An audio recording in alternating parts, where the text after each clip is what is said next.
what do we really need as Africans when it comes to AI? Everybody here uses ChatGPT. I mean, at some point, some of our presentations here at some point had some little AI infused in it here and there. We use it like our go-to crutch these days because, let's just be honest, it works.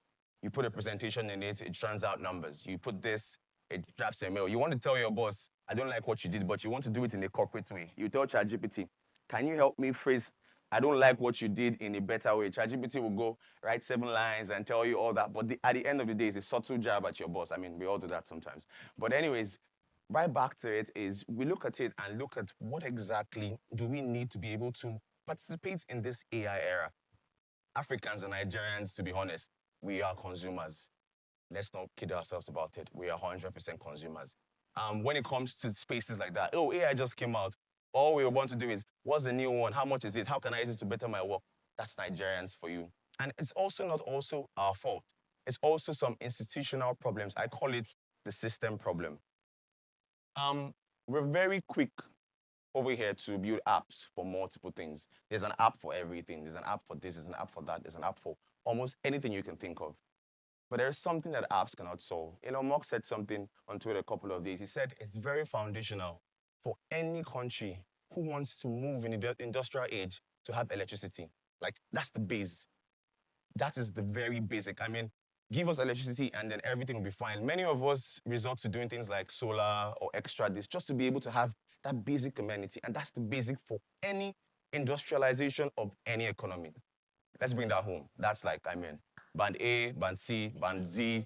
We all know how that plays out. But anyways, the point is we have to subject ourselves to be able to take some of these system issues upon ourselves. There's a system problem that we try to solve as Nigerians. Now, because of that system problem, how can we be able to participate on a global scale? How can we be able to also use that to be able to build our systems? Because there are 2 ways to build systems. You either wait for the government to do one, or you do one yourself. And doing one yourself sometimes can be hard because, I mean, then you need money, then you need other things. But sometimes it can be the little things that we do. Now, how do we use AI to build systems and not just apps? Now, what is in my mind, maybe you be thinking, okay, how can I really play in this? I mean, I just think about solutions. I think about problems and how to solve them. But I'll give you an example. A feature is something that I download let's say I pull up my app and I click on my app and I say, I want to buy food. Like Chowdeck, I want to buy food. And then Chowdeck is a system. You go on Chowdeck and you buy food, and then it gets to you. The system is from the restaurant to the rider straight to you.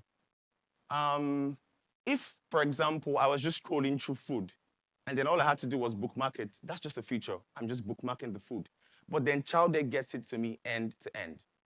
If I was in a village in, say, Jigawa, for example, and I had a very sick mother, and all I wanted to do was to get timely health instructions on how to be able to do that, I have 2 options. I can either wait and call the hospital and say, oh, you know what, can I get a doctor over here? And they'll tell me, oh, there's a doctor right now, there's Boko Haram bombings here and there, and I can't do that. Or I can think about it and say, what if I build a solution? What if I do something that makes me be able to call a number? I may be anywhere in the world. I mean, most of us have used AI models before. You can pull up ChatGPT now and talk to it, and it's going to listen to you. I mean, you can speak to it. You can have conversations with it. What if I made a call to a number, just a random number, and then somewhere there, instead of a human being, there's an actual AI listening to me, understanding my language, and telling me what to do. Say, oh, someone just fell on the floor right now. What should I do? I don't have to wait for thousands of doctors to come to me. All I have to do is I just have to have a pre-trained model on our languages, which we all speak. You literally need about 3 or 4 hours of languages these days to be able to make a voice. You speak in the native language and you're able to deliver timely health instructions to that person to save that person from dying or whatever it is. That is the future end to end. That's something that we can use AI to be able to better our own system. So in that scenario now, what we've done is what we've thought about is we've built a system where that's complementary to the healthcare system of Nigeria, or say, for example, the healthcare system of whatever that place is. So even if there are no doctors or doctors are on strike, there's an empathy card. I mean, I can just be a doctor and be at home and think about it. I can volunteer for this. I can volunteer my knowledge, my research, and different things about that. So definitely, next time when someone is sick or someone needs to be able to reach a doctor and the doctor is not around, I can be able to offer that assistance via AI. That's the future, and that's how one of the ways the futures can build our own system. Another way we can look at it is to just look at the angles at which we can also help our own internal businesses and our own works. Today, there's ChatGPT Pro subscription. And sometimes I feel most of us in Africa or Nigeria precisely, we use AI wrongly. We use AI as a crutch. We use AI as a main feature, not as a crutch. There's been talks recently on Twitter about how AI is the third wave of industrialization. Who's going to take away our jobs? And everybody's like, oh my God, software developers are going to go extinct. This is going to take away people's jobs. Besides, and to be honest with you, every time we hear that as software engineers and people who've been doing this for quite a while, there's there's just there's just mixed feelings. I'm like, in the next 1 year, am I going to have a job? Am I going to be calling people here and say, how far, send me 2K? You send me 5K? Or am I going to be extinct? Like, what's my fate in the next couple of years? But then again, it brings me back to the original conversation. Building things is not a skill. It's not an art, it's a skill. And as with every skill needs to upgrade. So there gets to a point where a skill is, you need to actually get better at it. So for us who build today and then AI is coming for our jobs, I just look at it and say, oh, if AI is going to come for my job, AI is going to understand how to write code, yeah? It can churn out code in like 2 seconds. Just tell it and it does it. But what AI cannot do is my sleepless nights. Is me fixing a bug that is just 1 comma. It's just understanding how systems scale. It's just understanding the difference between a website or a system that handles 10 users to 10,000 users to 1 million users. That's what AI cannot do. And that skill, that individual unique skill, is something that's innate in every one of us, especially as we go on and as we work in our different places and our businesses.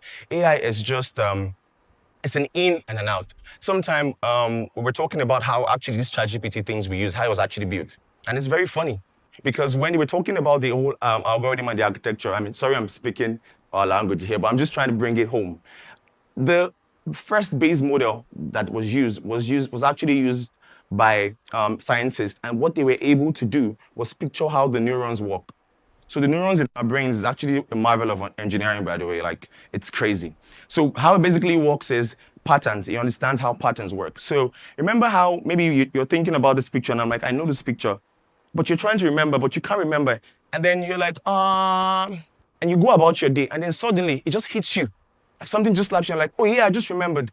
That's actually how neurons work. Like, each time you require information, it's combing through thousands of data in your brain, trying to figure out how one relates to the other. And the funny thing is, you might actually have seen that picture and a bottle of Coke. And then for some reason, you see a bottle of Coke, and then that memory just comes right back at you. That's exactly how these things we call ChatGPTs and the likes, that's exactly how they work. They give them lots of data, thousands and gazillions of data, just pump it into it. And you come and say, what's the difference between X and Y? Truth be told, it doesn't even understand what you're saying. It doesn't even understand English, to be honest. Those machines don't understand English. They just understand zeros and ones. So when you say, what's the difference between X and Y? It takes it, converts it into zeros and ones, and tries to find the things that match. So when it tries to find the things that match, if you speak in English, it converts it back to English to you. If you speak in Swahili, it converts it right back to you. So underneath, it's basically doing what our brains were engineered to do. So there is never a way that the imitation will be better than the original. We are the original. We are the people who actually, we were used to be able to build these things. So if you understand that and you take that back into your businesses and the things that you do every day, you understand that there is no revolution that will be able to take a place of what you do. You are unique, you are you, and you're able to bring out your own individual skill no matter what revolutions might come. But what you now have to understand is you have to use it to make yourself better. You need to understand how it works. You need to understand how to apply it into what you do. And you need to understand also that the innate skill that you have is for you and for you alone. As I round up, I'd just like to say something that is very important. We are all builders, each and every one of us. We have an idea, we have a skill, we have something, each and every one of us. I encourage you, there's never been the best time to be able to build anything right now. There's never been the best time. Whatever idea you think it is, however you think it is, or however crazy it is, think about the fact that the systems that we need in the next 10 to 20 years, the systems that we need sometimes will be built by us.